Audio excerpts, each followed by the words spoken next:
തിരുവനന്തപുരം വർക്കലയിൽ മാതാപിതാക്കളെ പുറത്താക്കി മകൾ ഗേറ്റ് അടച്ചു.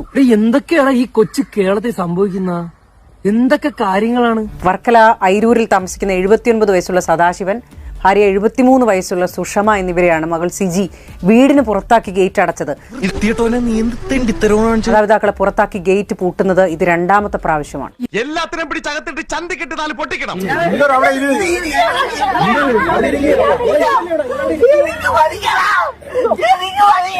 ഇതാണ് ഇവിടുത്തെ വ്യവസ്ഥിതി. We are living in a very cruel society. Thiruvananthapuram വർക്കലയിൽ മകൾ വീട്ടിൽ നിന്ന് ഇറക്കി വിട്ട മാതാപിതാക്കൾക്ക് സ്വൈര ജീവിതത്തിന് തടസ്സമുണ്ടാക്കരുതെന്ന് സബ് കളക്ടറുടെ ഉത്തരവ്. മാതാപിതാക്കൾക്ക് ഐരൂർ വൃന്ദാവനം വീട്ടിൽ താമസിക്കാം. മക്കൾ 3 പേരും ചേർന്ന് ഓരോ മാസവും 10,000 രൂപ നൽകണം. ഭക്ഷണവും മരുന്നും ചികിത്സയും മക്കൾ തുല്യമായ രീതിയിൽ ലഭ്യമാക്കണമെന്ന് ഉത്തരവിൽ പറയുന്നു. பாருங்கடா புது ஆளு எப்படி நிக்கலாம் பாரு അങ്ങനെ വേണോ? ഉത്തരവ് പാലിച്ചില്ലെങ്കിൽ തുടർ നടപടി സ്വീകരിക്കുമെന്നും സബ് കളക്ടർ പറഞ്ഞു. അറിഞ്ഞിടത്തോളം അവൻ ചില്ലറക്കാരനാണെന്ന് തോന്നില്ല. ഉത്തരവിന് പിന്നാലെ വൃദ്ധ ദമ്പതികൾ വീട്ടിൽ താമസം തുടങ്ങി. പുലിയാണ് കേട്ടാ.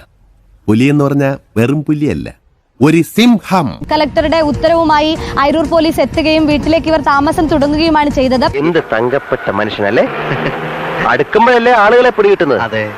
പ്രധാനപ്പെട്ട കാര്യം, ഈ ഐരൂർ വൃന്ദാവനം വീട്ടിൽ മാതാപിതാക്കൾ താമസിക്കുമ്പോൾ അവരുടെ സ്വൈര ജീവിതത്തിന് തടസ്സമാകുന്ന രീതിയിൽ മക്കൾ പ്രവർത്തിക്കാൻ പാടില്ല എന്നതാണ് പ്രധാനപ്പെട്ട കാര്യം.